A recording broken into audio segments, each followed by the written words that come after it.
이어서 한국교회 전통에 대해서 좀 살펴보겠습니다. 오늘은 그 직분제도의 전통에 대해서 문제점이 있는지를 좀 보겠습니다.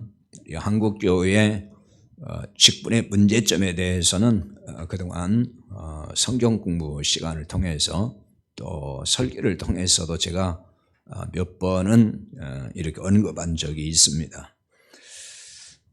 오늘은 또 이제 못 들은 분들도 아직 있고 또 들었지만은 뭐 잊어버릴 수도 있고 또 잘 정리가 안 된 부분들이 있을 것 같아서 다시 한번 오늘 정리하고 공부를 하겠습니다. 우리 한국교회는 뭐 다 아시는 것처럼 여러 직분이 있습니다. 목사도 하나의 직분이고 장로, 권사, 집사 등의 직분이 있습니다. 이게 이제 교파에 따라서는 다소의 차이는 있어요. 직분의 명칭도 좀 다른 점도 있긴 하지만은 뭐 거의 다 대동소이하다고 할 수가 있습니다. 그런데 이제 특이한 것은 한국교회의 직분이 단계적이라는 거죠. 그러니까 처음에 이제 직분이 시작될 때에 집사가 되는데 보통 처음 집사가 될 때 이걸 서리 집사라는 말을 씁니다. 서리라는 말은 이제 임시라는 뜻이잖아요. 원래 이제 서리 집사는 그래서 매년 이렇게 임명을 하는 거거든요. 설이기 때문에. 그런데 이제 한번 집사 임명하면은 계속 집사로서 또 이제 직분을 감당하게 하는 것이 한국교회 현재 어떤 전통같이 사실은 됐습니다. 그러니까 별 의미가 없어요. 설이라는 말 자체가 의미가 없고, 그러니까 설이라는 말 또 붙이지도 않습니다. 그 다음에 이제 그 서리 집사 중에서 또 잘 감당하면 그 다음에 이제 안수 집사라는 제도가 생겨가지고, 원래 우리 성결교회에는 안수 집사 제도가 없었어요. 근데 이 안수 집사 제도가 몇 년 전부터 들어와가지고 장로교회에 있었던 건데 도입을 했어요. 그래서 안수 집사 제도가 생겼습니다. 그 다음에 이제 그 교파마다 이제 권사라는 이 직분도 제가 알기로는 이제 장로교 같은 데서는 남자 권사는 없는 걸로 알고 있어요. 근데 성결교회는 주로 이제 여자 권사가 있지만은 원래 남자도 권사가 있습니다. 감리교회도 있어요. 근데 장로교회는 없는 걸로 알고 있는데 지금 또 어떻게 바뀌었는지 모르겠어요. 아무튼 자, 집사 다음에 이제 권사가 있고 그 다음에가 이제 장로가 있죠. 사실은 장로가 있는데 바로 이게 하나의 이제 단계라는 거죠. 그러니까 집사부터 시작을 서리 집사부터 시작을 해서 그 다음에는 이제 안수 집사 혹은 권사 그 다음에 장로, 이게 순서가 있습니다. 그러니까 예를 들어서 성도에서 그냥 이제 보통 평신도라 그러죠. 사실 이 평신도란 용어도 이게 카톨릭에서 나온 거예요. 이 어떤 그 계급적인 요소거든요. 이게 그런 호칭이라서 좋은 용어는 아닌데 그냥 편의상 이제 많이 쓰는 건데, 성도에서 즉 평신도에서 바로 권사가 되는 일은 없어요. 평신도에서 바로 장로가 되는 일은 없잖아요. 그렇죠? 그런 법이 없어요. 그러니까 각 교단 법마다 그 교단 헌장 법이 있는데 법에 다 그렇게 집사부터 시작을 해가지고 단계적으로 직분을 줄 수 있도록 그렇게 돼 있단 말입니다. 반드시 집사를 거쳐야 되고 그 다음에 집사를 거쳐서 권사도 되고 장로가 되도록 그 법에 아예 명시되어 있다는 것입니다. 법으로 명문화됐기 때문에 이것이 교회의 전통이 됐어요. 그런데 이런 전통이 과연 성경적인가 하는 점을 좀 살펴봐야 됩니다. 왜냐하면 교회법에 그렇게 돼 있으니까 당연히 성경적으로 우리는 생각하잖아요. 오랫동안 교회가 해왔던 거니까 당연히 그게 성경적이라고 생각을 해요. 근데 과연 이것이 성경적이냐 하는 것은 성경을 통해서 한번 봐야 되거든요. 이 단계적 직분제도의 전통에서 폐단이 몇 가지가 나왔어요. 그것은 직분을 계급으로 오해하게 만들었다는 것입니다. 물론 직분을 계급이라고 하는 교회는 하나도 없어요. 직분을 계급이라고는 안 하죠, 다. 그런데 실상은 계급으로 느끼고 있다는 거예요. 그러니까 성도들한테 물어보면 그게 느낀다는 거예요. 계급으로 느껴요. 왜냐하면은 이게 단계적으로 올라가니까 그러는 거예요. 집사부터 그 다음에 안수집사, 권사, 장로 이렇게 단계적으로 올라가니까 마치 계급이 승진하는 것 같은 느낌을 주는 거란 말이에요. 그러니까 계급은 아닌데 그런 느낌을 갖고 그렇게 인식하게 만들었다는 것입니다. 그러니까 이게 성도가 바로 집사를 거치지 않고 권사가 될 수 있거나 또 집사 거치지 않고 장로가 될 수 있다면 아마 이런 오해는 없고 이런 폐단이 없을 거예요. 왜냐하면 단계적이 아니니까 계급이라고 느낄 수도 없고 그렇게 말할 수도 없을 거예요. 왜? 성도에서 그냥 바로 장로 되는 사람도 있고 권사 되는 사람도 있고 집사 되는 사람도 있고 이러면은 그걸 누가 직분 그것이 바로 계급이라고 얘기를 하겠습니까? 그런 말을 안 하겠죠. 성도에서 집사 되고 집사에서 권사 되고 그 다음에 장로가 되고 그러니까 단계적으로 가니까 계급으로 인식하게 된다는 거죠. 회사에서 왜 한 직급씩 올라가는 것과 같은 개념으로 이해를 한다는 말이에요. 그러면 단계적 직분 제도가 과연 성경에 부합한 것인가 하는 점을 오늘 말씀에서 한번 보겠습니다. 성경에서 직분은 은사의 개념으로 가르치고 있어요. 그게 기본이에요. 고린도전서 12장 4절에서 6절 거기 적어놨습니다. 은사는 여러 가지나 성령은 같고 직분은 여러 가지나 주는 같으며 또 사역은 여러 가지나 모든 것을 모든 사람 가운데서 이루시는 하나님은 같으니 이렇게 말씀했어요. 자, 여기에 세 가지 중요한 용어가 나왔어요. 은사, 그 다음에 직분, 그 다음에 사역입니다. 은사, 직분, 사역이라는 세 가지 용어가 거기 나와 있죠. 근데 이 세 가지 용어를 동일선상에 놓고 말씀하고 있어요. 은사, 직분, 사역. 이게 별개로 따로따로 취급하는 게 아니고 이게 같은 선상에서 같은 입장과 개념에서 지금 말씀하고 있다는 거예요. 그러니까 이 얘기는 뭐냐? 은사와 직분과 사역을 일치시키는 것이 그게 옳다는 거예요. 성경이 가르치는 은사는 다양합니다. 몇 가지만 있는 게 아니에요. 이제 고린도전서 12장 8절에 10절에 나와 있는 은사를 가장 많이 알고 있고 은사 그러면 사람들은 그걸 먼저 떠올리죠. 자, 거기에 있는 은사는 지혜, 지식, 믿음, 병고침, 능력 행함, 예언, 영분별, 각종 방언, 통역 이렇게 나와 있어요. 이 은사의 뜻, 이 은사가 오늘날 무엇을 의미하는 것인지에 대해서는 전에 한번 제가 설명을 한 적은 있어요. 오늘은 하지 않겠지만은 또 기회가 되면 다시 한번 설명을 할 필요는 있을 것 같아요. 왜냐하면은 전에 한 번 들어가지고는 또 다 잊어버리고 또 정확한 이해가 안 될 수 있기 때문에 나중에 이제 은사 문제를 다룰 때에 이런 부분에 대해서는 좀 더 다시 설명을 해드리겠습니다. 오늘은 이제 그 의미에 대한 설명을 하지 않고요. 이런 여러 가지 은사가 나와 있다.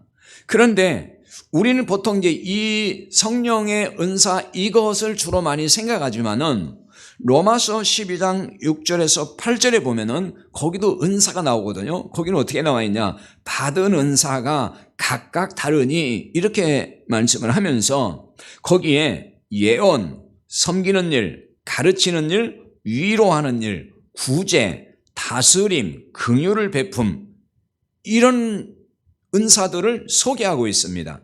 그 외에도 또 나와 있어요. 베드로 서신서에도 나와 있고 에베소서에도 나와 있고 여러 가지 다양한 은사들이 성경에 많이 나와 있습니다.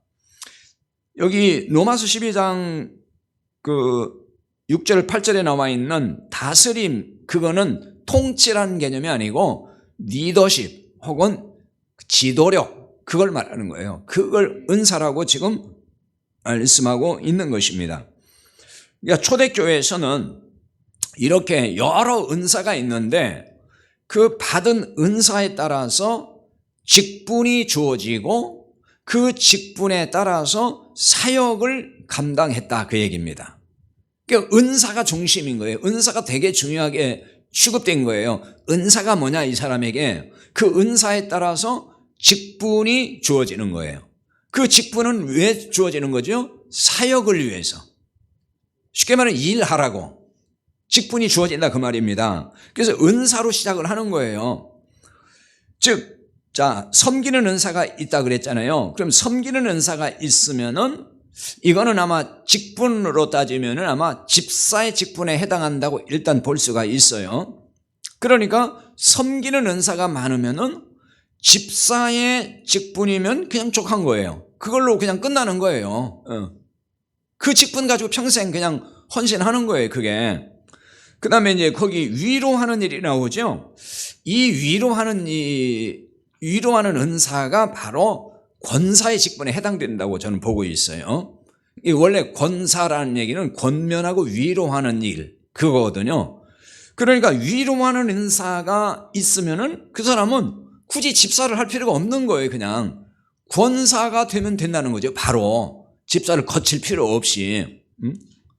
그러니까 권사의 직분에 해당하기 때문에 그냥 권사의 직분으로 족한 거예요. 굳이 뭐 권사에 또 장로 되고 그럴 필요도 없다는 거죠.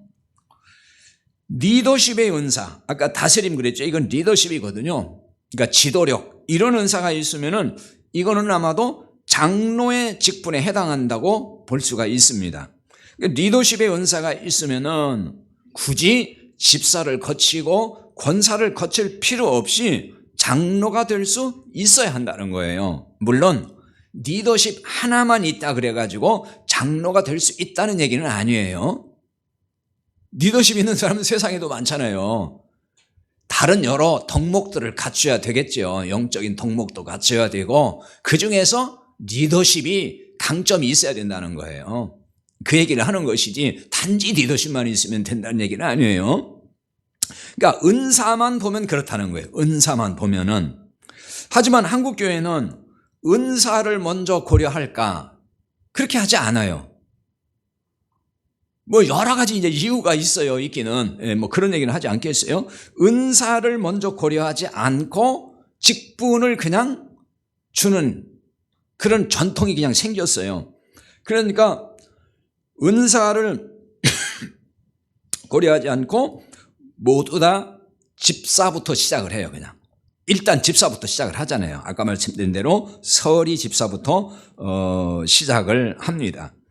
그래서 이제 집사로서 몇 년간 잘 봉사하고 또 교회를 잘하고 신앙생활 잘하면은 그 다음에 이제 그 집사 중에서 권사도 세우고 또 장로도 세우고 그렇게 하죠.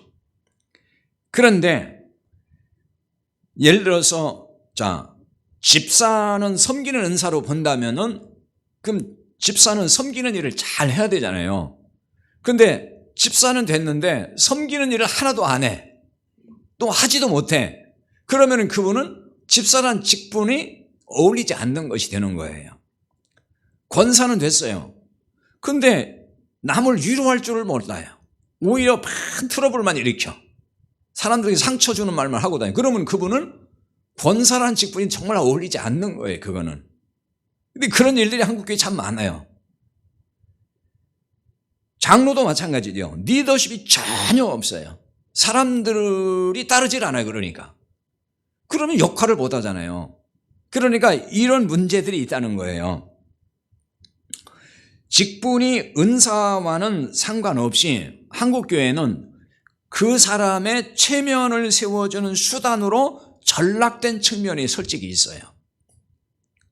그러니까 몇 년 동안 잘 나오니까 그래도 뭐 집사라도 시켜줘야 되지 않느냐 이런 얘기가 나오고 집사 오래 했으니까 그래도 권사는 시켜줘야 되지 않느냐 또 이런 식이 된단 말이에요. 그건 뭐냐면은 그 사람 입장 좀 세워주자는 얘기가 되잖아요. 그게 체면 중시의 어떤 문화, 그게 이제 유교적 문화거든요. 그 가치관이 교회 안에 그냥 침투해 있는 거예요. 그러니까 사람의 체면과 그 사람의 위신을 세워주는 것이 교회 직분이라고 생각하는 거예요. 그래서 직분의 본질과는 너무 다른 그런 현상으로 지금 같다는 거죠, 그게. 그래서 하나의 이게 명예직이 되고 그러다 보니까 은사에 따른 사역은 없다는 거예요. 은사에 따른 사역이라는 게 없어요. 그냥 직분만 가지고 있는 거예요. 그래서 그냥 호칭으로 전락돼서 직분의 본래 목적에서 벗어났다는 거죠. 그냥 호칭만 남았어요. 그러니까 결국은 직분자 양산만 했어요, 한국교회가. 그러니까 직분 아닌 사람이 거의 없잖아요. 거의 집사 아니면 권사예요. 그냥 거의 다 그냥. 근데 그 역할을 제대로 하냐? 그렇지 않다는 데 문제가 있다는 거예요. 자, 게다가 한 번 직분을 받으면 영원한 직분자가 돼요. 집사나 권사, 장로, 목사직에서 은퇴했음에도 불구하고 받은 직분으로 호칭을 하잖아요. 그렇죠? 아마도 이건 어디서 나온 거냐면요, 항존직이란 말 들어보셨나요? 항존직에 대한 오해 때문인 것으로 보여요, 제가 볼 때. 그 항존직이란 말이 있어요. 항존직이란 말은 그 직분은 영원하다, 그 얘기입니다. 항상 그 직분은 있는 거다. 그러니까 이제 안수하여 받은 직분에 대해서 그렇게 얘기를 하거든요. 그게 헌법에, 교단법에 다 나와 있어요. 항존직이라는 말이 나와 있어요, 용어 자체가. 그러니까 한 번 안수해서 안수 집사가 되고 또 권사가 되고 장로가 되고 목사가 되면은 그 직은 임시직, 서리직이 아니고 그 직이 계속되는 것이다. 그게 항존직이란 말로 한국교회가 지금 이해하고 있어요. 안수하여 직분을 세우면은 임시직이 아니고 계속 가는 거다. 그러니까 서리 집사는 매번 임명을 해야 되지만은 안수해서 세운 직분은 그럴 필요 없이 이제 계속 그 직분이 있는 것이다, 유지된다, 그런 의미거든요. 그런데 이게 사실은 오해에서 나온 거예요. 이 항존직이라는 말을 누가 썼냐면은 종교개혁자 칼빈이 사용을 했어요. 칼빈이 썼던 말인데, 이 칼빈은 목사직, 장로직, 집사직, 교사직, 이게 항존직이라 이렇게 말을 했어요. 교사라는 것을 굉장히 사실은 개혁자들 중요시 했어요. 초대교회도 그랬고. 근데 참 한국교회는 교사라는 직책은 있지만은 직분의 개념에 들어가지 않아요. 다시 말하면 직원이라고 하는 재직이라는 데 그 교사라는 직분은 없어요. 그렇잖아요. 집사 중에서 교사하고 이런 견이 있어도 그냥 단독으로 교사, 그 사람이 직원의 멤버가 되거나 그게 없어요. 근데 원래 초대교회는 교사가 정식 직분이에요. 사실은 한국교회가 이게 살아나야 돼요. 교사가 정식 직분이 돼야 된다. 그러니까 가르치는 은사가 있는 분들은 정식 그냥 직분자로서 교사, 선생인 거죠. 그게 있어야 되는 한국교회는 그게 없어요. 직책은 있죠. 어떤 가르치는 역할은 있습니다. 그러니까 항존직이라는 말이 그럼 뭐냐? 이 칼빈이 얘기했던 항존직이라는 말은 그 뜻은 교회가 존재하는 한 이러한 직분이 항상 존재한다, 그런 뜻인 거예요. 교회가 존재하는 한은. 그러니까 이거는 한 사람에 대한 얘기가 아니에요. 한 번 직분 받은 사람에게 그 직분이 영원하다, 그 뜻이 아니고 교회가 이 땅에 있는 한은 집사나 권사나 장로나 교사라든지 목사라든지 이런 직분은 계속 있어야 된다, 그 얘기를 하는 거예요. 하지만 한국교회는 한 사람 한 사람이 개인 직분을 받으면은 그 직이 죽을 때까지 지속된다라는 생각을 갖고 있고, 그렇게 항존직을 이해하고 있다는 거죠. 그거는 잘못 알고 있는 것이 되는 것입니다. 그러니까 항존 직분의 오해에서 이런 전통이 형성이 된 것입니다. 그러니까 모든 직분은 다 뭐가 있죠? 은퇴가 있어요. 은퇴가 있음에도 은퇴 후에도 받은 직분으로 호칭하는 전통이 지금 그대로 있습니다. 근데 사실은 그럴 바에는 은퇴를 만들 필요가 없는 거예요. 저는 지금 뭐 은퇴 뭐 하자 말자 이런 얘기 지금 하는 게 아니고요. 차라리 그럴 바에는 왜 은퇴가 있냐 그거예요. 그냥 죽을 때까지 그 직분 가지고 섬기고 봉사하면 됐지. 근데 70세 은퇴라고 해놓고 나서 은퇴는 시켜놓고 계속 그 이름을 부른단 말이에요. 직분 이름을. 직분에서 은퇴하면은 그 직분자가 아니다 그 얘기거든요. 그러면 그 이름을 부르면 안 되는 것이 상식이에요. 그런데 은퇴해놓고 나서 계속 그 직분을 부르잖아요. 그럴 바는 차라리 은퇴라는 걸 없애는 게 오히려 더 현실적이라는 것이 되는 거죠. 칼빈이 세운 이제 스위스에 있는 제네바 교회에서는 그 장로의 임기를 1년으로 했다고 그래요. 장로는 1년 딱 임기인 거예요. 1년.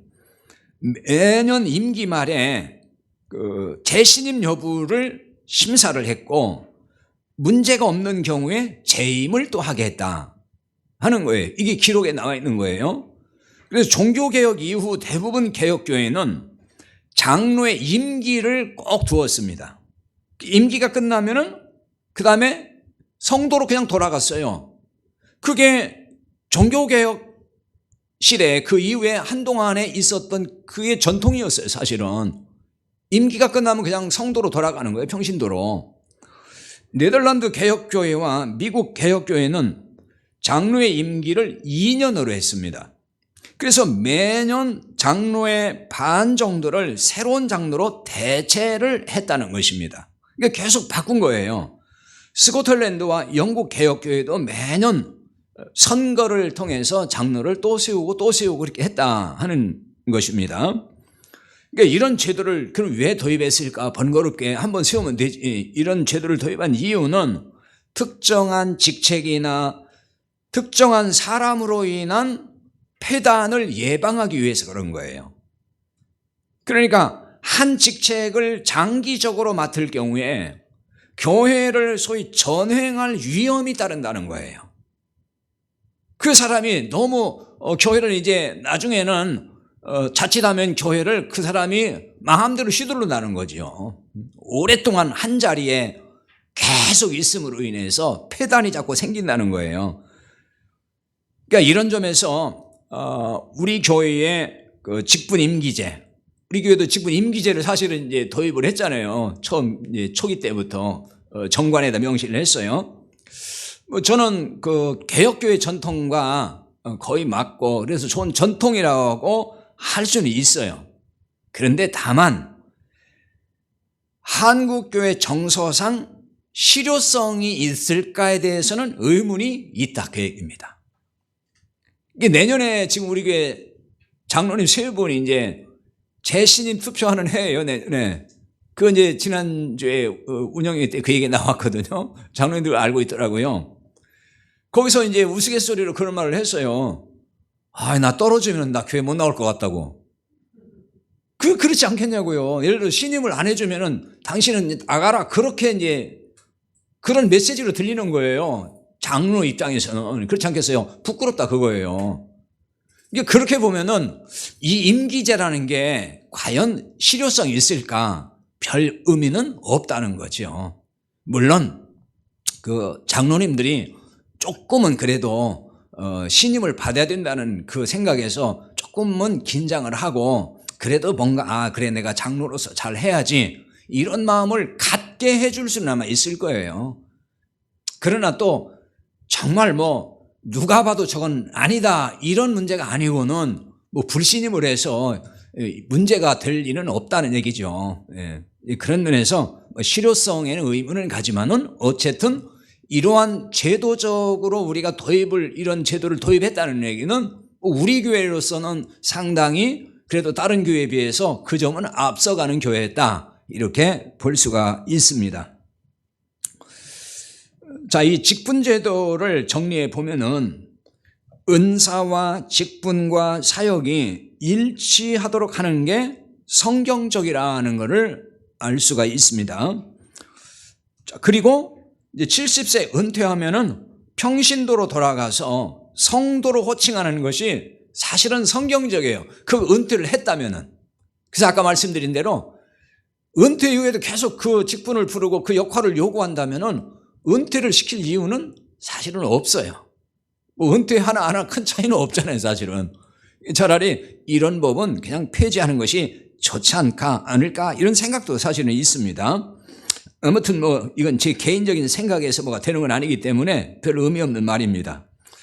자, 그러나 한국교회 정서상 은사와 직분과 사역을 일치하는 일은 현실적으로 아마 어려운 과제일 수 있다는 생각을 해봐요. 교회를 새로 시작하는 교회에서는 시도할 만하다 하는 생각을 가지고 있어요. 특히 다음 세대에서는 바로 은사, 직분, 사역 이거를 일치해서 직분이 주어지고 그래서 사역을 하고 뭐 이렇게 다음 세대에서는 그렇게 교회가 구성이 돼서 가는 것이 바람직하고 할 수 있을 것이다. 그러나 우리 교회 같이 이미 전통적인 직분 개념이 굳어진 교회에서는 한국의 대부분 교회가 그러니까요. 이걸 바꿔가기에는 상당히 현실적으로 어려움이 있을 것이다. 그래서 아마 시행하기는 굉장히 어렵다 하는 생각은 가지고 있습니다.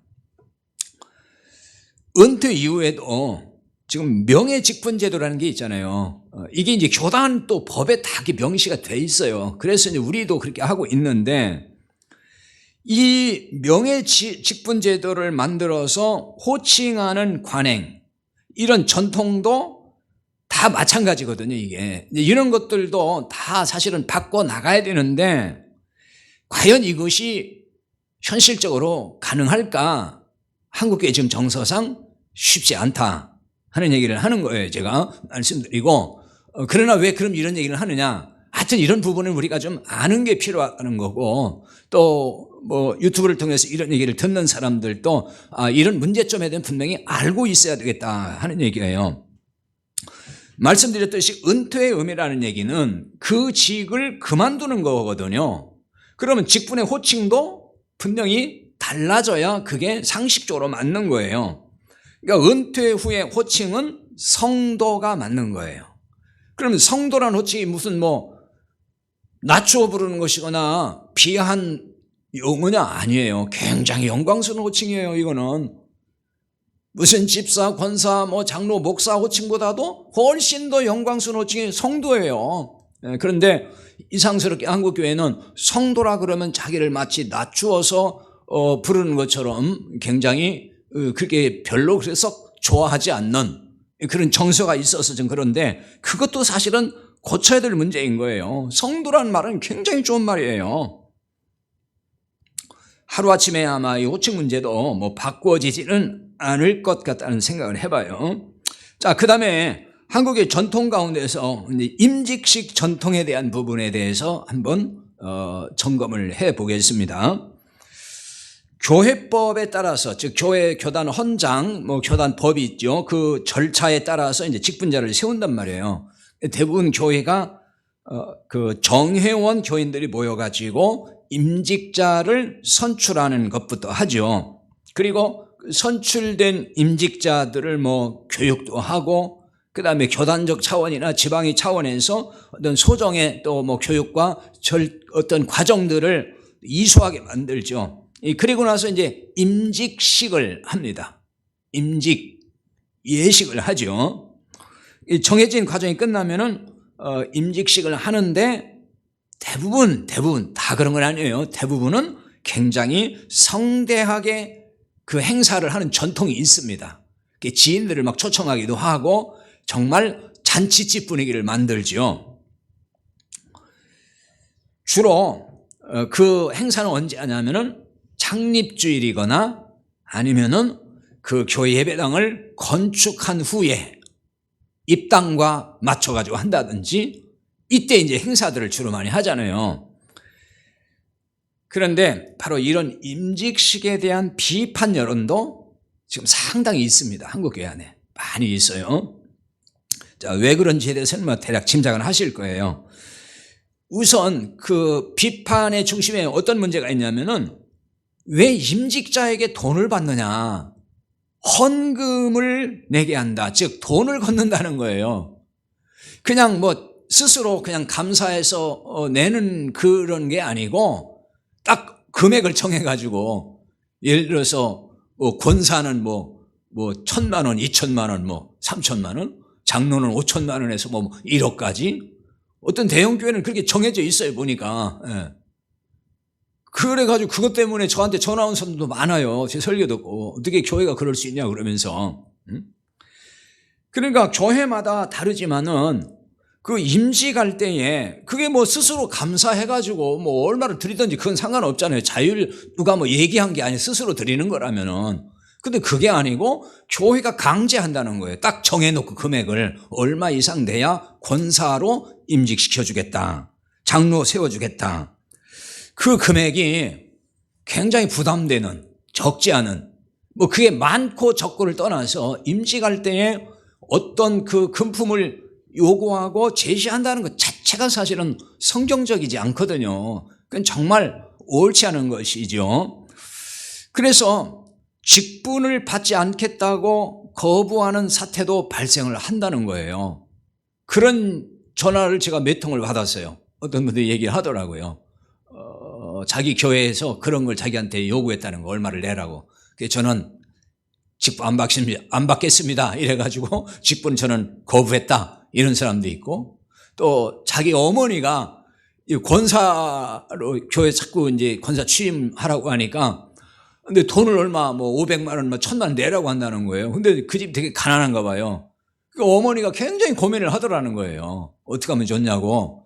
그 아들이 그냥 어머니는 받고 싶어 하는데 그 아들 입장에서는 하지 말라고 할 수도 없고 그게 굉장히 이제 고민스럽다. 이거 어떻게 하면 좋겠냐. 이런 전화도 오고 그랬어요. 자, 이런 행태를 전통이라고 할 수는 없지만은 이게 관행처럼 굳어져서 전통화되고 있다는 것이 한국교회에 참 문제가 지금 되고 있어요. 지난번에 이제 우리 교회 오신 그 권사님 분이 그런 얘기 해가지고 한참 웃었잖아요. 그 권사님이 어느 교회 갔더니 권사를 시켜줄 테니까 200만 원인가 내라고 했다 그거예요. 200만 원.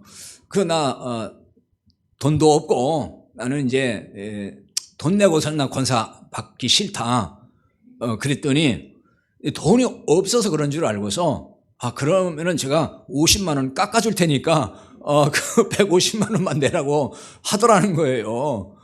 그래서 이 권사님이 기겁을 하고 내가 만약에 이 돈 받고 권사가 돼가지고 하나님 앞에 가면 하나님 나한테 뭐라고 하겠냐고 나는 싫다고 그래서 거부했다. 그 교회를 나와버렸다. 이 얘기를 하시길래 그 주변에 듣던 사람들이 그냥 다 막 진짜 박장대서 웃었거든요. 근데 이게 웃으면서도 얼마나 씁쓸합니까? 아니 왜 교회가 이렇게까지 됐을까? 아니 권사 자격이 있으면은 권사 세우면 되는 것이지 왜 돈을 가지고 흥정을 하냐고요. 얼마를 내라 돈 없으면 깎아주겠다까지 하니 도대체 말이 되냐 그런 얘기입니다. 그 다음에 어떤 교회는 이것도 여기 우리 교회에서 가까운 교회 얘기예요. 제가 들었는데 거기에는 이제 임직하는 날 임직식을 하게 되면은 교회 마당이나 그 현관에다가 임직자를 위해서 축하금을 받는 코너가 있다는 거예요. 왜 우리 결혼식장 가면은 축의금 이렇게 신랑 신부 받잖아요. 그것처럼 예를 들어서 아무개 권사 이름 써놓고 이제 권사 취임하는 사람들 쭉 이름 쓰고 아니면 장로 이제 또 그 장립하면 이제 장로 될 사람들 쭉 이름 써놓고 거기 들어가면서 전부 다 봉투를 내고 축하금을 내고 막 이런다는 거예요. 여러분 이게 상식적으로 생각해 보세요. 이게 얼마나 말이 안 되는 걸 하고 있는지. 목사 안수식에도 보니까 또 그런 데가 있더라고요. 이거는 정말 너무너무 말이 안 되는 이런 일들이 한국교회에서 벌어지고 있어요. 자, 그리고 임직식 순서에 빼놓지 않고 하는 순서가 하나 있죠. 그게 축사 순서입니다. 그 임직자에게 축사가 과연 옳은 것일까? 자, 이 부분을 좀 생각을 해봐야 되거든요. 이 직분이 왜 필요하고 이 직분의 사명, 이 직분이 뭘 하는 것인지를 안다 그러면은 사실은 축사를 할 수가 없어요. 자, 축사라는 얘기는 뭐죠? 그야말로 축하해 주는 거잖아요. 주로 이제 우리가 인간관계에서도 뭐 그 사람이 승진했거나 또 영전을 했거나 좋은 자리로 이동하고 할 때에 보통 우리가 축하를 합니다. 좋은 일이 있는 행사에서는 항상 축사라는 거를 하죠. 그러면 교회 직분이 이게 무슨 한 계급 승진한 것인가, 아니면 무슨 뭐 힘 있는 자리로 뭐 이동한 것인가, 이게 무슨 영광받는 자리인가? 그래서 그렇다면 축사를 해야 돼요. 그렇죠? 이게 지금 계급이 하나 올라갔고, 그래서 이게 엄청나게 좋은 자리를 지금 앉은 것이고, 이게 영광받는 자리가 직분이라 그러면은 충분히 그 축사를 해야 되겠죠. 그럼 교회 직분이라는 게 뭡니까? 이게 십자가를 지는 자리잖아요, 사실은. 직분이라는 게 무슨 영광받는 자리도 아니고 박수받는 자리도 아니고, 얼마나 이 직분을 감당하기에 눈물을 쏟아야 되고 마음고생을 해야 되고 힘든 일이 많습니까? 일을 잘해도 누가 다 잘한다고 합니까? 뒤에서 또 뭐 험담하는 사람도 생기고, 그냥 이렇게 저렇게 또 트집 잡는 사람도 생기고, 시간 봉사하고도 욕먹는 것이 직분자들 아닙니까? 근데 이 직분이라는 거는 영광받는 자리, 박수받는 자리 절대로 아니고, 그야말로 그냥 십자가 지는 자리예요. 이게 낮아지고 헌신하는 자리예요. 그냥 낮아지고 섬기는 자리잖아요. 그러니까 이거는 절대로 축하할 만한 일이 아니라는 거예요. 이렇게 생각하면은. 그렇잖아요. 그러니까 임직자에 대한 축하는 직분의 성격상 어울리지 않는다는 거예요. 그러니까 그럼 축하가 아니라 어떻게 해야 되냐? 이 어려운 길을 잘 가야 되니까 격려해주고 위로해주는 말, 그건 필요한 거죠. 격려. 예를 들어 장로가 되는 사람이, 장로님이 되면은 참 이렇게 힘듭니다. 이게 어려운 겁니다. 그러니 꿋꿋하게 힘들고 어려워도 잘 가십시오. 이렇게 격려해주고 위로해주고, 권사가 되는 사람에도 다 그런 말을 하는 것이 필요하지.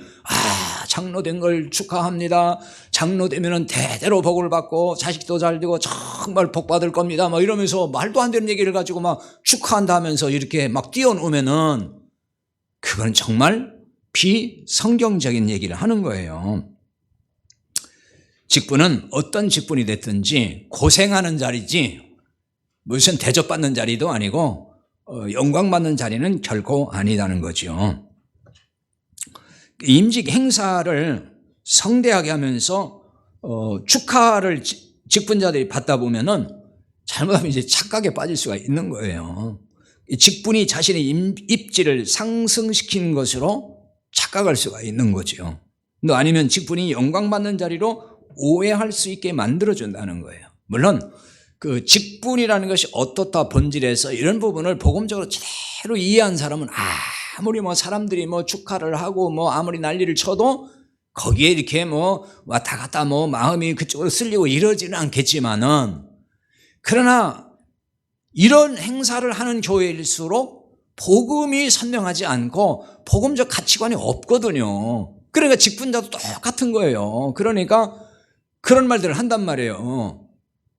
예를 들어가지고 집사 때는 그렇게 겸손하게 섬겼던 사람이 장로가 되더니 말이지 목에다 힘주고 그렇게 그냥 명령만 하고 막 섬김을 받으려고 하더라. 이런 얘기들이 교회마다 나오는 얘기가 뭐겠어요? 처음부터 이 복음적 가치관으로 훈련이 안 되다 보니까 직분의 개념조차도 잘못 이해를 하니까 그런 태도가 나오는 게 아니겠어요? 철저하게 낮아지고 섬기는 자리인데 왜 그런 얘기를 들어야 되냐, 그 얘기죠. 한국교회의 이 성경적이지 않은 직분제도와 전통이라는 것을 하루아침에 바꾼다는 것은 어려울 거라는 생각을 저도 하고 있어요. 이게 쉽지는 않다. 그러나 그렇다고 해서 그냥 포기하고 어쩔 수 없다, 이것보다는 이제 우리 교회는 그나마 우리 교회는 뭐 임기제도 뭐 어쨌든 제도적으로 들어와 있고, 우리 교회는 나름대로 이제 그런 부분에서는 뭐 성도들 인식들이 많이 변화됐기 때문에 뭐 다양한 부분이기도 하고 뭐 감사하기도 한데요. 아무튼 이제 한국 교회가 자꾸 이렇게 지금 뭔가 잘못 가고 있는 직분 제도에 대한 전통, 이런 것들은 자꾸만 이제 시정을 해야 되고 바르게 세워져야만이 그것들이, 그래야 한국 교회도 건강해지고 더불어서 잘 가야 되는 것이 아닌가 이런 생각이 듭니다. 그래서 복음적인 관행과 전통으로 잘 세워져야 되는 것이고 우리 교회부터 점점점 더 갈수록 좋은 전통, 복음적 전통이 잘 세워질 수 있기를 바랍니다. 212장